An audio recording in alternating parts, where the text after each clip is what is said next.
그것이 눈을 뜨고 있을 때 누가 능히 잡을 수 있겠으며 갈고리로 그것의 코를 꿰를 수 있겠느냐. 아멘. 오늘 우리 시대는 사람의 말을 믿기가 참 어렵습니다.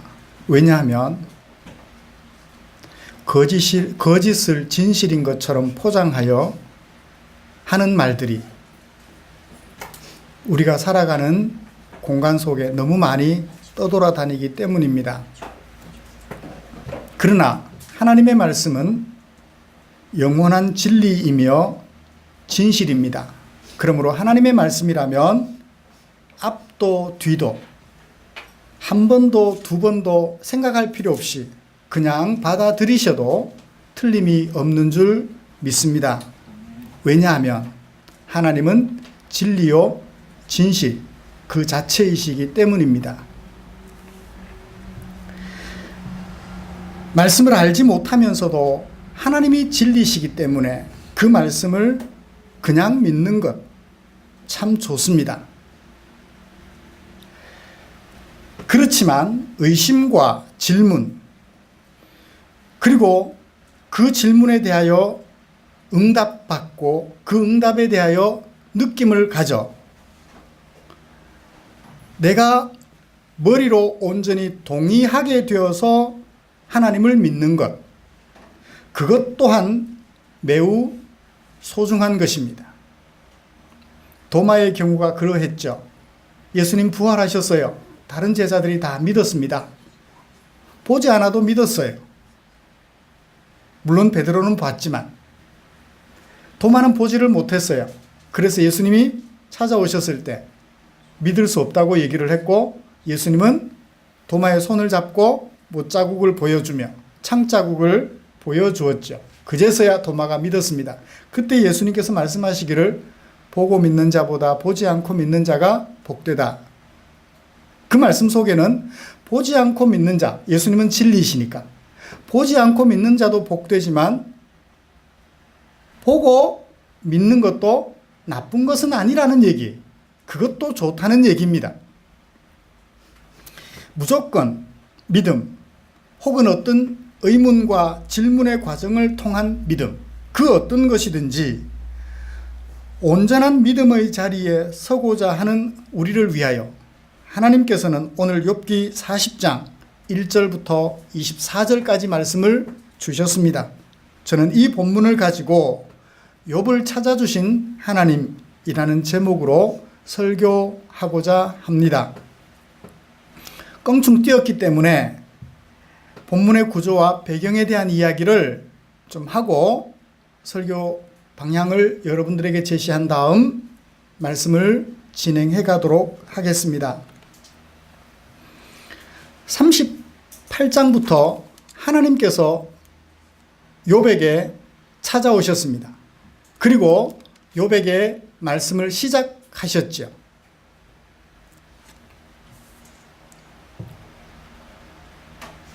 오늘 우리가 읽은 40장은 욥에게 들려주시는 두 번째 말씀입니다. 모두 두 단락으로 구성이 되어져 있는데요. 첫 번째 단락은 1절부터 5절까지입니다. 내가 말할 터이니 네가 대답해 봐라. 내가 말할 터이니 네가 대답해 봐라. 그렇게 문단이 구성이 되어져 있습니다. 1절부터 5절까지 내가 말할 터이니 대답해 보라. 질문과 대답 첫 번째고, 두 번째는 6절부터 24절까지 욥의 대답 없이 하나님의 질문입니다. 네가 대답해 봐라 하여 끝까지 하나님의 말씀이 기록이 되어져 있습니다. 두 번째 단락은 두 가지 질문, 그리고 그 두 가지 질문에 대한 부연 설명으로 구성되어 있습니다. 그러므로 저는 1절부터 5절까지와 그리고 6절부터 24절까지 말씀을 가지고 두 가지 소주제를 가지고 여러분들에게 설교하고자 합니다. 말씀 나누는 중에 은혜 받기를 원합니다. 두 번째 찾아오신 하나님께서 욥에게 말씀하셨습니다.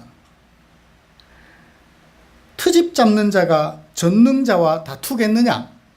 하나님을 탓하는 자는 대답해 보라. 하나님께서는 자신을 뭐라고 말씀하셨습니까? 전능자로 표현하셨습니다. 그리고 앞에 서 있는 욥은 뭐라고 표현하셨나요? 트집 잡는 자 또는 하나님을 탓하는 자로 정의를 해두고 있습니다. 그러면 3장부터 37장까지 욥이 친구들과 나누었던 모든 이야기들은 하나님이 보시기에 무엇하는 것이었나요? 트집 잡는 것이었고 하나님을 탓하는 것이었다고 정의를 내려볼 수 있을 것 같아요. 왜냐하면 3장부터 37장까지 친구들과 얘기하면서 발언하는 욥의 발언을 들으신 하나님께서 욥을 찾아오셔서 욥, 너는 트집 잡는 자요 나를 탓하는 자다 라고 말씀하시며 너 내가 말하는 것에 대답해보라 라고 이야기하고 계시기 때문입니다. 그러므로 3장부터 37장까지 욥이 한 말들은 뭐다? 트집 잡는 것이고 하나님을 탓하는 것이다라고 정의를 해볼 수 있어요. 3장부터 37장까지 욥의 하는 이야기가 전부 다 옳다라고 말을 했다면, 이해했다면 여기 와서 앞이 콱 막혀요. 왜? 하나님께서는 욥을 평가하시기를 트집 잡는 자요 하나님을 탓하는 자로 평가하여 지적했기 때문에. 그런데 욥이 훌륭한 사람이었다라고 얘기를 한다면 심각한 해석상 오류가 발견하는 거죠. 자, 하나님께서는 무엇에 대해 대답해보라 합니까? 트집 잡고 탓을 하고 있으니 나와 다투려 하느냐? 나와 다투려 하느냐?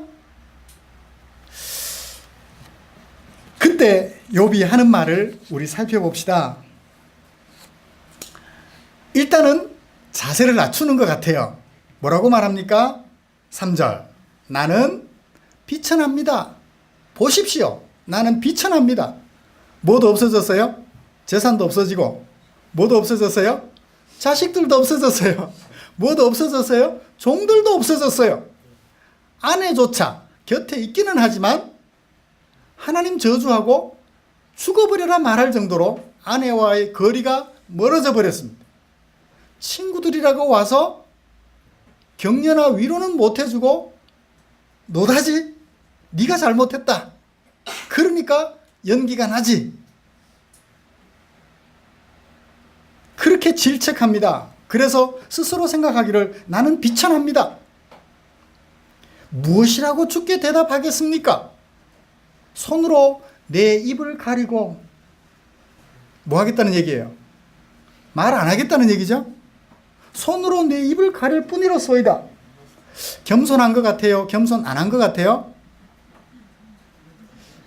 이걸 겸손이라고 해석하는 분들도 있어요. 대단하신 신학자들 중에. 물론 그분들의 해석이 틀린 것은 아니다라고 생각이 됩니다. 다른 것이라고 생각을 해요.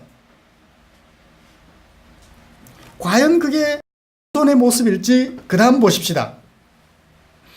내가 한 번 말하였사온즉 누구들에게 말했어요? 친구들에게. 한 번 말했나요? 여러 번 말했어요. 그런데 왜 한 번 말했다 그래요? 왜 한 번 말했다고 하죠? 똑같은 얘기를 여러 번 했으니까 결국 한 가지 얘기를 한 거하고 똑같아요. 한 번 얘기한 것과 똑같아요. 내가 한 번 말했습니다. 다시는 더 이상 대답하지 않겠습니다. 누가 찾아와서 말씀하시는데? 하나님이 찾아와서 말씀하시는데 친구들에게 이야기한 것만으로도 지긋지긋합니다. 오셔서 말씀하시는 이가 하나님이라 할지라도 나를 탓하려 하시려면 나 입 다물고 말 안 하겠습니다.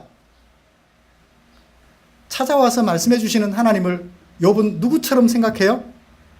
친구들 중에 한 사람인 것처럼 생각합니다. 그러므로 3절은 겸손의 표현일까요? 반항의 표현일까요? 반항의 표현이에요.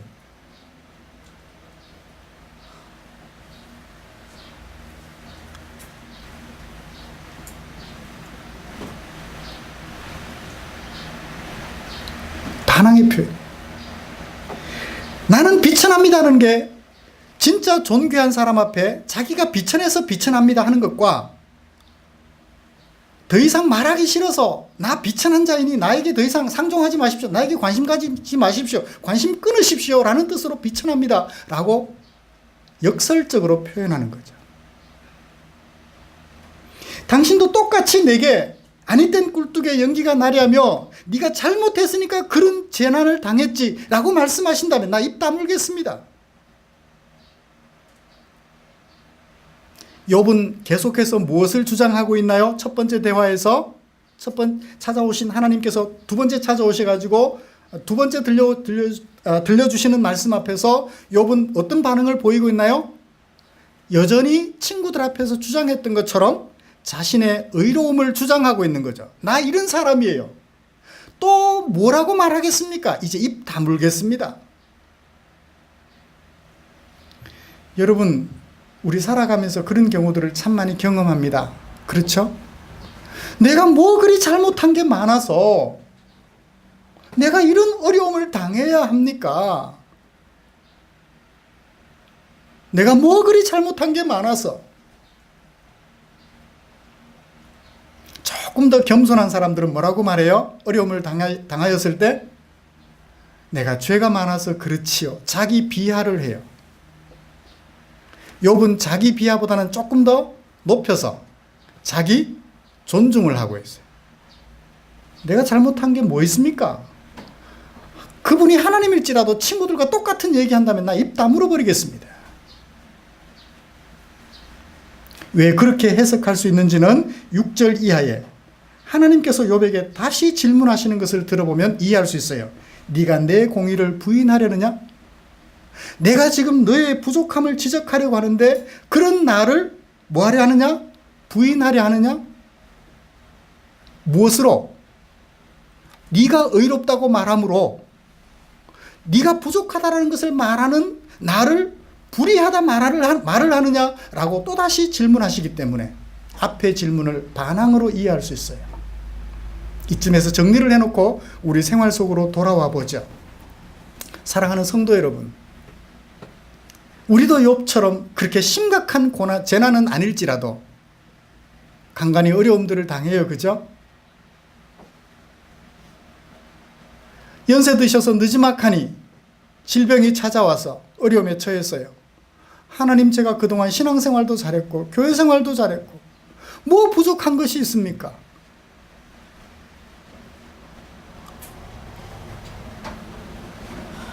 내가 무슨 잘못을 그렇게 했습니까? 왜 이렇게 느지막하니 이런 어려움이 내게 찾아옵니까?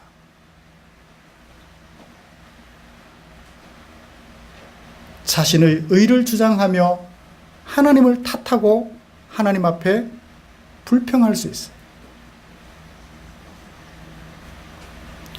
그렇게 해보신 적 없으세요? 그렇게 하면 나쁜 사람일까요?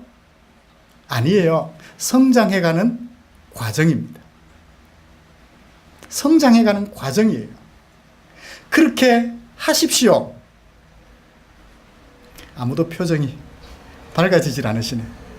그렇게 하라면 어떻게 하나님 앞에 외람되게 그렇게 할 수 있습니까? 우리 한국 사람들은 너무 좀 거룩한 채 하는 것 같아요. 솔직합시다. 정말 어려움이 당했을 때, 어려움이 다가왔을 때 내가 무슨 잘못이 많다고 저 사람에 비하면 이웃집 그렇게 나쁜 짓 하고도 잘 사는 그 사람에 비하면 나 그렇게 나쁜 짓 한 거 없는데, 그런 생각 안 해보셨어요? 그게 정상적이잖아요. 우리 하나님은 우리가 하나님을 맹목적으로 믿고 따라가 주기를 바라기도 하시지만 가끔씩 이해가 안 될 때는 질문하고 또 질문해 주기를 기다리시는 것 같아요. 왜요? 그렇게 탓하고 원망해도 하나님은 우리에게 어떤 존재시니까? 아버지시니까. 당신의 백성으로 삼으시고 당신의 자녀로 삼으신 아버지요 왕이시니까. 그렇게 원망하며 탓하는 우리를 하나님은 포기하지 않으시는 거죠. 여러분, 너무 힘들 때는 그렇게 한번 탓해 보십시오. 하나님, 제가 뭐 그리 잘못한 게 많아서. 혹시 또 거룩하신 분들께서는 최 목사 저 이상한 사람이야 그렇게 말씀하실지 모르겠습니다. 아니에요. 정말 한번 탓해 보세요. 하나님, 제가 뭐 그리 잘못한 게 많습니까? 느지막하니 이게 무슨 일입니까? 아니, 내가 아직 미래가 창창한데 벌써 이런 어려움이 있습니까?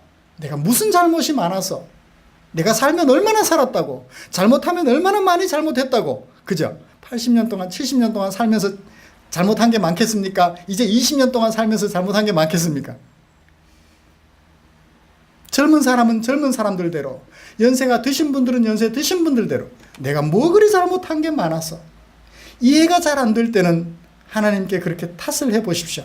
그러면 하나님께서 뭐라고 말씀하실까요? 이 탓하기를 좋아하는 자, 트집 잡기를 좋아하는 자, 저리 가, 발로 뻥 차서 지구 밖으로 날려버리실까요? 하나님 나라 밖으로 차버리실까요? 아니에요. 트집 잡는 자, 하나님을 탓하기를 좋아하는 자라고 말씀하시면서도 당신의 품에 품어주시는 우리 하나님. 아멘. 아멘. 욥은 지금 하나님께 반항하고 있어요. 이해할 수가 없어서, 동의할 수가 없어서 반항하고 있어요. 맹목적으로 하나님은 진리시니까 하나님 말씀 그대로 믿겠습니다. 하나님이 잘못이라면 뭔지도 모르고 믿겠습니다 하는 것도 좋겠지만, 이해가 되지 않을 때는 입 다물고 반항해보는 것도 괜찮은 것 같아요. 제가 결혼하고 살아가면서 그랬었습니다. 아내가 화가 나면 그 화난 순간을 위기모면하고 웃는 순간으로 바꾸기 위해서 미안해 그래요. 한 번, 두 번 쌓여요. 나중에 아내가 제가 하는 말을 믿을까요, 안 믿을까요? 미안해 하는 말을 안 믿어요. 뭐가 잘못한 줄도 모르고 위기모면하려고 미안해 또 그러는 거야.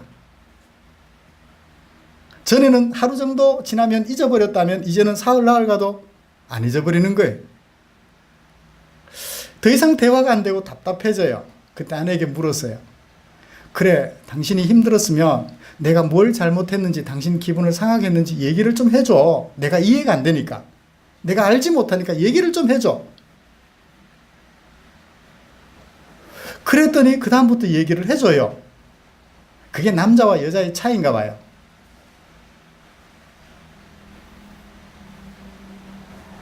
이야기를 해주니까 이제 알잖아요. 뭐를 싫어하는지.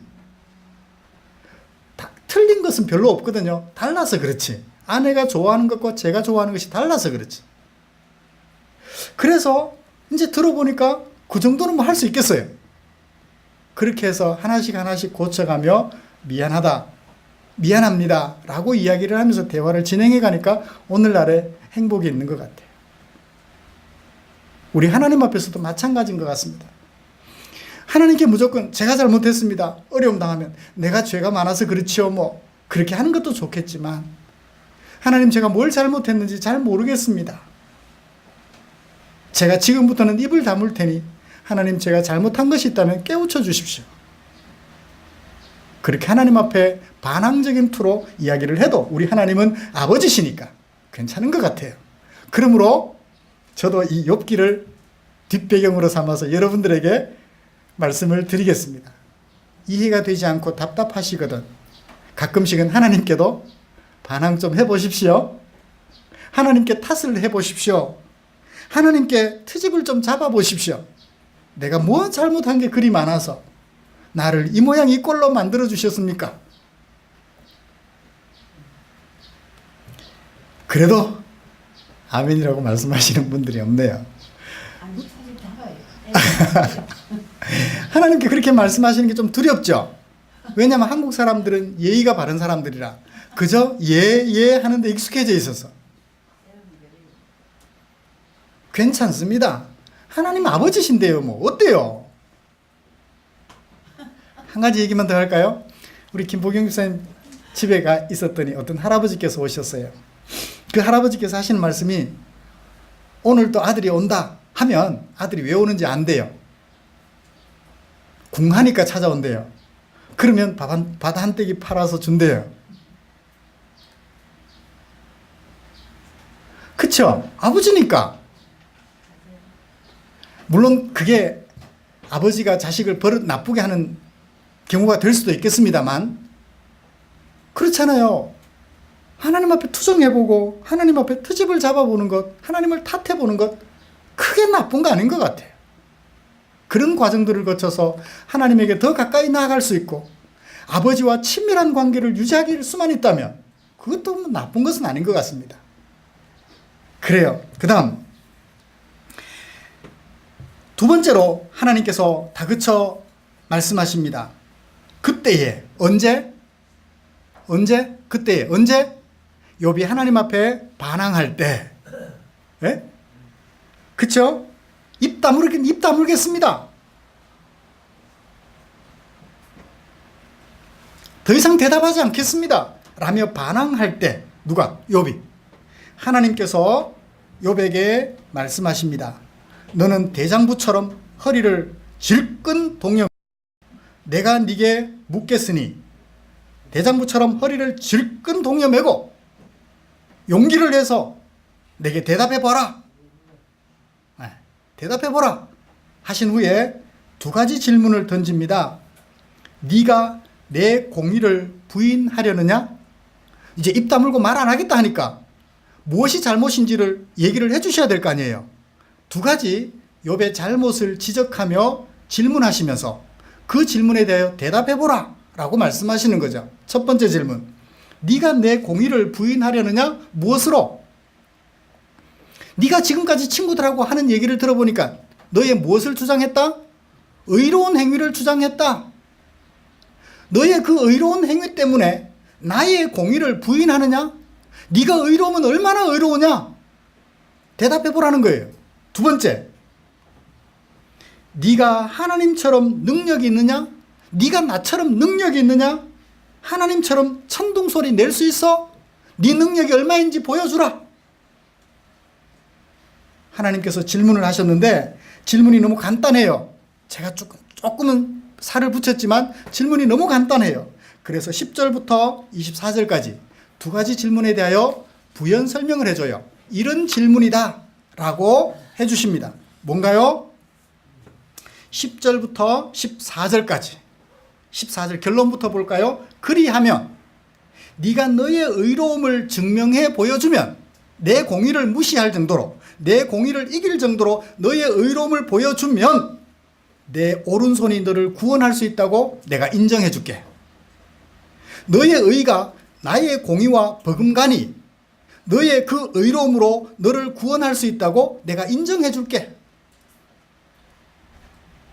자, 무엇을 말씀하시는지 봅시다. 10절부터 13절까지. 너는 위엄과 존귀 누가 가지고 계시는 거예요? 하나님이 가지고 계시는 거예요. 네가 나처럼 위엄과 존귀로 단장해봐라. 네가 영광과 영화를 입어봐라. 영광과 영화는 누구 것인가요? 하나님의 것이에요. 네가 나처럼 해봐라. 너의 넘치는 노를 비우고 교만한 자를 발견하여 낮춰봐라.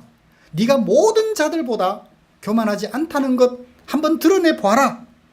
어떻게? 낮추되 모든 교만한 자를 낮아지게 해봐라. 한두 사람도 아니고 교만한 모든 사람들을 발견해서 한번 낮춰봐라. 네가 의로움을 드러내봐라. 그들 앞에서. 악인들을 그들의 처소에서 짓밟아봐라. 누구처럼? 나처럼. 하나님께서 말씀하십니다. 내가 하는 것처럼 네가 한번 낮춰봐라. 그들을 함께 진토에 묻어봐라. 그들의 얼굴을 싸서 은밀한 곳에 둬봐라. 누구는 하실 수 있는데 하나님은 하실 수 있는데 나는 할 수 있으니까 너도 나같이 한번 해봐라. 그러면 너의 의가 나의 의와 같다고, 그래서 네가 너를 스스로 구원할 수 있다고 내가 인정해 줄게. 네가 의로우면 얼마나 의로운지 너의 공의를 드러내 보아라. 네가 만약 너의 공의를 드러낼 수 있다면 내 공의 아무것도 아닌 것처럼 내려놓을게. 그 얘기예요. 욥이 하도 의를 주장하니까 네가 의로우면 얼마나 의로운지 증명해 보아라. 누가 하는 것처럼? 내가 하는 것처럼.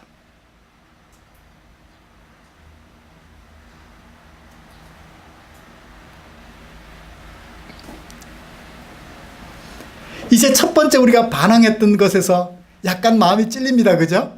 맞아. 내가 잘못한 게 많으면 얼마나 많다고 하나님 이렇게 하십니까? 했던 게 조금 머쓱해졌어요. 그죠? 그래. 내가 잘못한 게 손톱만큼이라도 있으면 누구보다 의롭지 못해요? 하나님보다 의롭지 못해서 나는 나 스스로를 구원할 수 없어요. 조금 찔리게 됩니다. 거듭 두 번째 질문에 대하여 부연 설명하십니다. 네가 하나님처럼 능력이 있느냐? 능력이 있다면 한번 증명해 봐라 하며 하나님의 능력이 있음을 먼저 말씀하십니다. 15절부터 이제 소같이 풀을 먹는 베헤못을 보아라. 베헤못이라는 게 뭐냐면 짐승 이름이에요. 하마나 코끼리와 같이 거대한 풀을 먹는 초식동물. 초식동물 중에 최고 큰 것 뭘까요? 하마 아니면 코끼리죠? 옛날 공룡시대 말고 지금은 공룡시대가 아니고 거의 이건 철기시대. 그러니까 최근은 아니지만 고대사회거든요. 아주 고대사회는 아니에요. 공룡시대는 아니에요. 그러므로 이 성경이 기록될 당시, 아브라함 당시, BC 약 한 2000년경 정도로 본다면 지금으로부터 약 4000년 전쯤이라고 본다면 초식동물 중에 가장 큰 것은 아마 코끼리나 하마가 아닐까 싶은 생각을 해봅니다. 그 베헤못을 봐라. 최고의 초식동물, 최고 덩치 크고 최고 힘이 센 초식동물을 봐라. 그것을 예로 듭니다. 내가 너를 지은 것 같이 그것도 뭐도? 베헤못도 지었느니라. 자, 지은 그것의 위용을 하나님께서 자랑하십니다.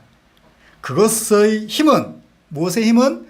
베헤못의 힘은 누가 지은? 하나님이 지으신 그 베헤못의 힘은 허리에 있다. 그 뚝심은 배의 힘줄에 있다. 자, 또 그것의 위용을 또 설명합니다. 그것이 꼬리치는 것은 뭐가 흔들리는 것 같다? 백향목이 흔들리는 것 같다. 그 베헤못이 꼬리를 한번 흔들면 뭐가 흔들려요? 백향목, 큰 나무가 흔들린다. 여러분, 코끼리 꼬리 흔드니까 옆에 나무 흔들리던가요? 모르겠어요. 과장적인 표현이긴 하지만 하나님께서 만드신 초식동물 중에 최고의 위용, 짐작하죠. 그죠? 무엇을 말씀하시려는지 의도는 알겠습니다. 거짓말은 아니에요. 과장법이란 성경 속에는 문학이 글이기 때문에 수사법을 사용하는데 과장법을 씁니다만 거짓은 아닙니다. 그죠? 그 과장법의 의미는 의미를 드러내기 위한 거지. 그죠? 의미를 드러내기 위한 거죠. 자, 그것이 꼬리를 치면 백향목이 흔들리는 것 같다. 백향목이 일렁거리는 것처럼 그게 꼬리를 흔들면 모양이 그렇다는 거예요. 그 넓적다리의 힘줄은 서로 얽혀 있다. 해부학을 전공했는가 모르겠습니다. 아주 상세하게 설명하네요. 하나님이시니까 아시겠죠, 뭐. 그 뼈는 뭐와 같고? 노스로 된 관과 같다. 그 뼈대는 쇠 막대기 같다. 얼마나 강한지 짐작해 볼 수 있습니다. 우리 뼈가 강한 사람을 뭐라 그래요? 강한 사람의 뼈를 통뼈라 그러잖아요. 통뼈라 그래요. 사람의 뼈가 통뼈라면 이 하나님께서 만드신 최고의 초식동물의 뼈는 뭐와 같다? 쇠막대기다. 놋으로 된 관과 같다. 그것은 하나님이 만드신 것 중에 뭐라? 으뜸이라. 사실 하나님 만드신 것 중에 으뜸은 뭐예요? 사람이죠. 그런데 동물들 중에, 초식동물들 중에 으뜸이 바로 베헤못이다. 그 위용을 하나님께서 자랑하셨습니다. 내가 이런 대단한 동물을 지었다. 너 그런 능력 있냐? 하나님 참 쪼잔해요. 그죠? 내가 지금 이렇게 대단한 것이 있다. 왜? 욥이 이해 못하니까 욥이 이해하도록 그렇게 말씀하실 수밖에 없었던 거죠. 이렇게 말씀하시는 욥 보고 하나님 보고 쪼잔하다 이해하시면 이상해요. 그죠? 왜? 쪼잔해지실 수밖에 없는 게 욥이 이해를 못하니까 욥의 입장이 되어서 말해 주실 수밖에 없는 거죠. 그것을 지으시니, 무엇을 지으시니? 베헤못을 지으신 이가 자기의 칼을 가져오기를 바라노라. 갑자기 엉뚱한 이해를 못할 말이 들어가 있어요. 이게 무슨 말이죠? 영어 성경 NIV는 이렇게 번역하고 있습니다. 그의 창조자, 베헤못을 만드신 하나님께서도 그에게 접근할 수 있다. 어떻게 해야? 칼을 가져야 접근할 수 있다. 베헤못을 만드신 하나님도 칼을 가져야 그 베헤못에게 접근할 수 있다. 베헤못이 뭐 하다는 얘기예요? 그만큼 위용이 대단하다는 얘기죠. 하나님이 만들어 놓고도 하나님이 감히 범접하기 어려울 그런 존재다라는 얘기. 계속 전개해오던 맥락하고 연결이 되나요? 문맥상? 이 성경에는 그걸 지어놓고 그에게 칼을 주었다 이랬는데, 그러니까 뭐 침이나 뭐 날개나 뭐 어디 칼 같은 거 같은 그런 거 아니에요. 그러니까 자, 우리말 성경은 그것을 지으신 이가 자기의 칼을 가져오기를 바라노라. 그것을 지으신 하나님이 하나님의 칼을 가져오기를 바라노라. 뭐 하려고? 베헤못에게 접근하려니까 칼을 가져와야, 하나님이 칼을 들어야 베헤못에게 접근할 수 있다. 그런 의도가 약간 있기는 있는 것 같은데 영어 성경을 참고하지 않으면 도대체 이해하기가 어려워요. 그러니까 베헤못의 위용, 하나님이 만드신 베헤못의 위용을 설명해 주는 19절 말씀. 자, 베헤못의 위용만 대단한가요? 20절 이하 보십시다. 모든 들짐승들이 뛰노는 산은, 모든 들짐승들이 뛰어노는 대단한 산들은 그것을, 무엇을? 베헤못을 위하여 먹이를 내놓는다. 이제 베헤못을 위해서 모든 산들이 베헤못이 먹을 만한 식물을 내놓는데 모든 것들이 베헤못을 위해서 존재하는 것처럼 얘기를 하고 있습니다. 그것이 베헤못이 연잎 아래에나 갈대 그늘에서나 늪 속에 엎드려 누워 있으면 연잎 그늘이 그를 덮어주고, 모든 것이 베헤못을 위해서 일하는 것처럼 설명하고 있습니다. 시내버들이 그를 감싸주는구나. 모든 것들의 보호를 받고 모든 것들로부터 식량을 공급받는 베헤못, 위용을 자랑하여 주셨습니다. 강물이 소용돌이 칠지라도 그것이 놀라지 않고, 무엇이? 베헤못이 놀라지 않고 요단강물이 쏟아져 그 입으로 들어가도 태연하니. 이것도 표현이 좀 그래요. 그러니까 강물이 소용돌이 쳐도 이 베헤못이 놀라요, 안 놀라요? 물속에 있으면서 안 놀라요.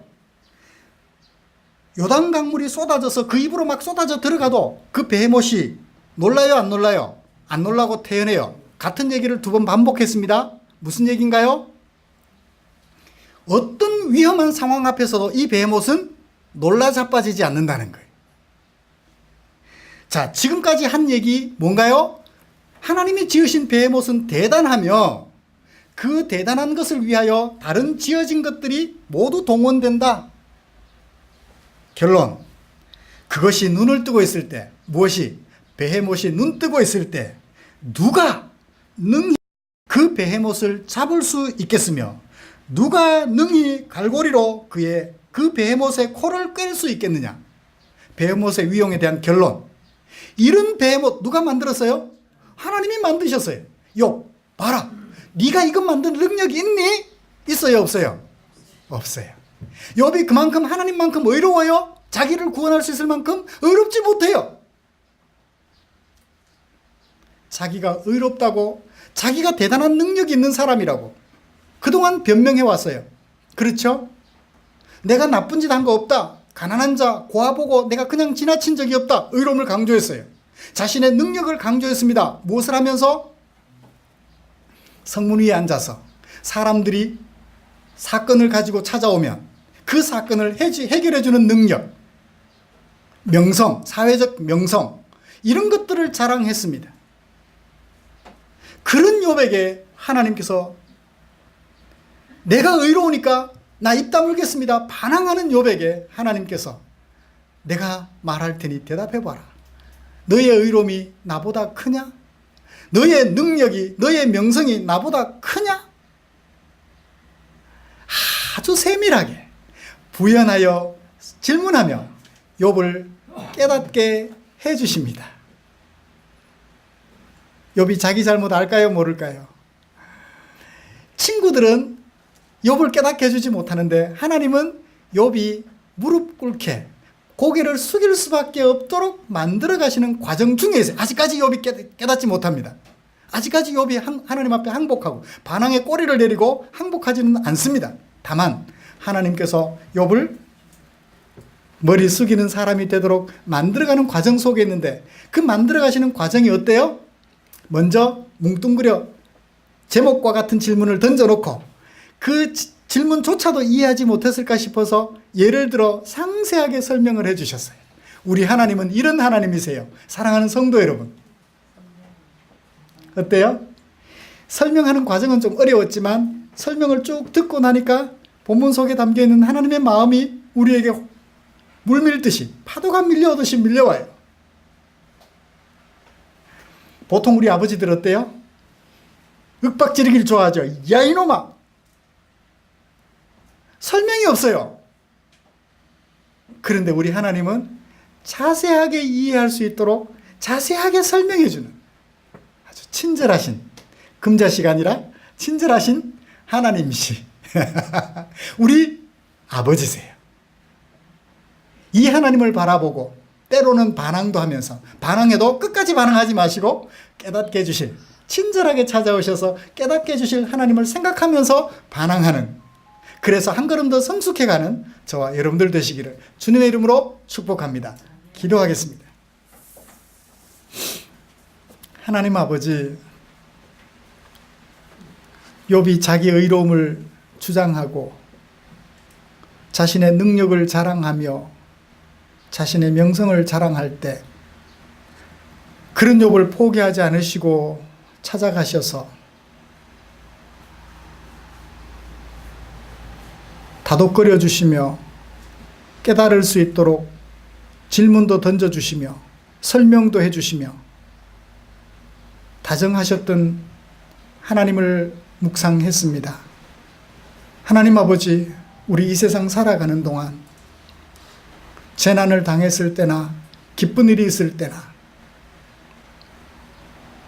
나를 만드시고 우주 만물을 만드셔서 나를 위하여 일하게 하신 하나님을 생각하며 때로는 반항할지라도 그 반항을 통하여 하나님께 한 걸음 더 나아가 하나님을 더 분명하게 이해하며 하나님의 품속에 편안히 내 생각과 몸을 누일 수 있는 그런 성도들이 되도록 은혜 베풀어 주시옵소서.